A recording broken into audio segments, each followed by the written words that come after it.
Yo, welcome back to another video. Now, in today's video, we will once again be talking about Gogeta. Now, it's not me I guess it is me rambling on about how Gogeta is the best in the game, but that is my own opinion. It is mainly talking about some changes that have happened recently that haven't directly buffed Gogeta, but have made him a lot more viable when it comes to team building and creating a stronger team than what I originally had before for him. Let's go over it. First thing I do want to mention though is I just want to thank everyone that has gotten me to 4,000 subscribers. The growth is kind of crazy. I really appreciate all of the support that I have been getting, and I do hope to continue creating videos that you guys do enjoy watching. So this video is of course going to be going over Gogeta. First thing that I do want to mention though is going over his traits. What trait do you want for your Gogeta? Personally, I would just say that Monarch is the best. You are pretty much just wanting to get as high or as raw damage as possible on him, because he is already getting so much more multipliers and everything else, mainly his crit damage, to where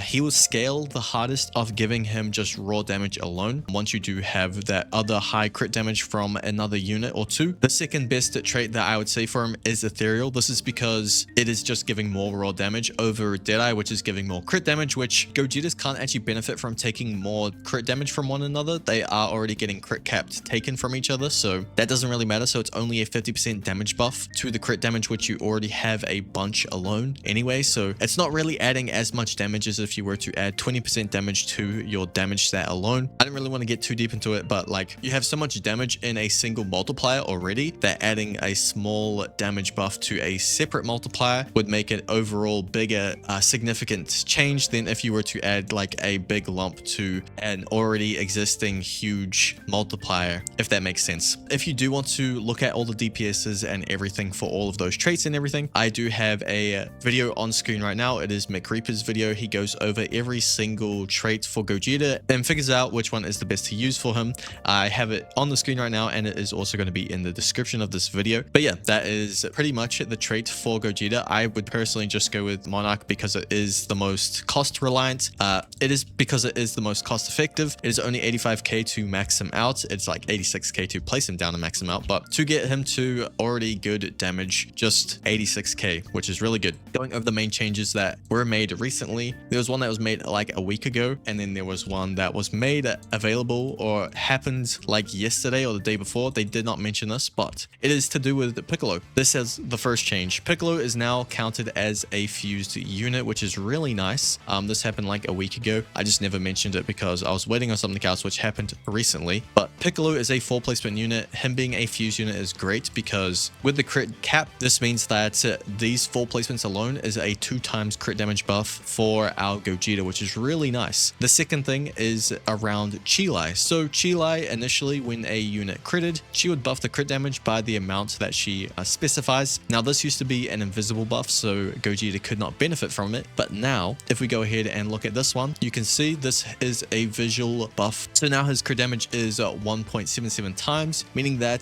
Gogeta can now benefit from that crit damage buff, and he can buff himself with that Chilai buff as well, which is really good. This now adds in so much more viability when it comes to building a team. If you didn't know, when it comes to like getting that crit damage buff, there are 3 ways about it. Firstly, it is using a familiar that gives enough crit damage, and then adding in a Hercule to give yourself the 2x crit damage for the max crit cap. So whenever our Gogeta does basically steal that crit damage, he'll be at his max, which once he builds up, he'll be at 4x crit damage, which is really good. The other ways that you can do it is you can bring in just a Deadeye unit and Hercule, and that will be enough to get up to 2x crit damage. Once my Hercule does proc his buff again, there you go, 2x crit damage. This is enough for the 50% crit cap buff to give to our Gogeta. And then finally, the last way that you can go about it is with a Deadeye unit and a familiar that gives the 2x crit damage buff without needing to go for a Hercule as well. I would say it's the cheaper alternative to everything going for this, because you don't need to spend 30k into Hercule. You can just bring in these units, place them down. That's all that you need. Deadeye is, if you don't really have any familiars, then you would want to get a Deadeye on a unit with your Hercule. And then lastly, the other way of course is just using a familiar that has enough crit damage buff already, and then you can add in Hercule to get it up to a maximum of buff 2 times, which give it a second, because the only thing with Chilai is that the unit needs to crit to apply that damage buff. So you can see these guys, this guy hasn't gotten it yet, but these guys have gotten it. That is a huge change and a huge difference in the team. Let me just go over one thing real quick with basically the differences between these two teams now. If I were to pretty much have the same team that I had before, and I go ahead and bring in ourselves a weather report, this was the original team that I had for Gogeta. He was doing 290,000 damage. He had a 5 times crit rate, and then he was getting the 30% damage buff from our weather report. Let's go ahead and calculate this in time, even though I've already done it in a previous video, but this is just to help understand where I'm going with this. All right, so we are at 290,000 damage. We times this by 5 times, and then we times this by 2. He is doing this amount of damage every single time he crits and follows up, which he's always going to be critting, so he's always going to be doing this. The thing to note with this as well, whenever he does do a follow-up, his attack animation gets locked to 6 seconds. So even if you have less than 5 SPA, he will always still do a follow-up because he is always attacking every 6 seconds. So without the weather report effect, if we go ahead and divide this, he's doing 488,000 damage. Now, if I go back and add in the weather report effect here, so 30 times damage increase, and now we divide this by 6 seconds, he's doing 635,000 DPS with this team setup alone. Now, the biggest argument that people had when it came to this team was that we are running 2 useless units, pretty much Ichigo and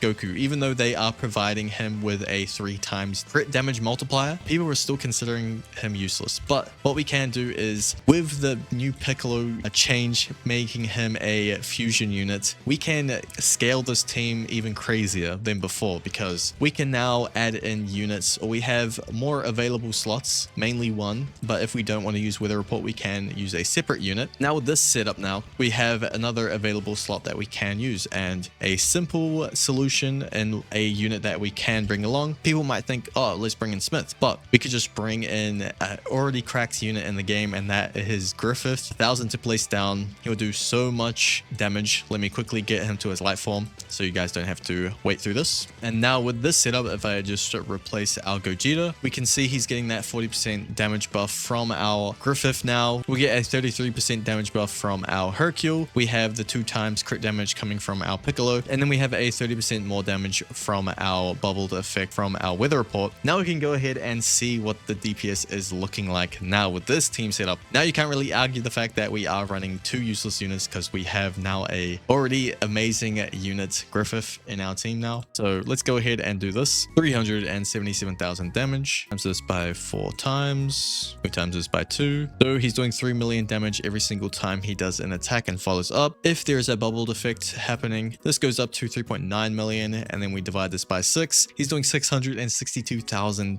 DPS, and then you can add in Griffith's DPS as well, which is 96,000. So just a rough one, we'll just add in 96,000. I won't add in the other parts, but 750,000 DPS my team is doing with just these 2 units alone, which is already insane. And then alongside that, Griffith is repulsing, he's slowing, he's also providing damage reduction to all enemies in range. So our Gogeta will be doing a 30% ignore damage reduction, which is a lot better than just 10%. Like, you can see the vision with the team. And then we can just add in something else instead of a weather report, like Tengen, who is got a brand new Vanguard familiar that is doing a bunch of damage already. He is providing a 30% damage buff to our Gogeta, so our Gogeta is all the way up to 400,000 damage himself. So we can add this into the calculation instead of going for that 30%. I think this is less DPS than adding in a weather report, but you know, we like to see big damage number. Haha, funny. Go ahead and do this. Times this by 2. He's doing nearly 3.6 million damage every single time he attacks and follows up. We divide this by 6. He's at 600,000 DPS. We can add in the 96,000 from our Griffith. This is already up to nearly 700,000 DPS. This does not even include the part where he does a 30% more damage dealt to an enemy that has already been slowed. If that were to be a thing, let's say this Griffith was being able to do their maximum amount of damage each time they attack. Kind of going off the rails right now. We add this into it, and then we divide this by 0.6 seconds. Yeah, our Griffith is doing 124,000 DPS alongside the 590,000 DPS from our Gogeta. Like, you can't really use the excuse that we're using useless units alongside Gogeta for Gogeta to do insane damage. Like, Gogeta's doing insane damage with just Piccolo and Hercule, and then we've added in some more buff buffers that are already doing so much damage as well. I feel like I went on a little bit longer there than I needed to, but yeah, that is going to be this video, just showcasing the viability now that you can build him differently. Like, he does not need to rely on 2 Deadeye units or Deadeye fused units. You don't have to purely build him for just Deadeye units. That is pretty much the premise of this video. But yeah, before I do end off this video, I would just like to mention, if you guys have any sort of suggestions on the videos that you want to see from me, I appreciate it if you were to put it in the comment section down below. I'll read them over, and whatever ones I do really like, I will try to see about making a video on them. But yeah, this is going to be this video. I appreciate it if you guys have watched this far through the video. See ya.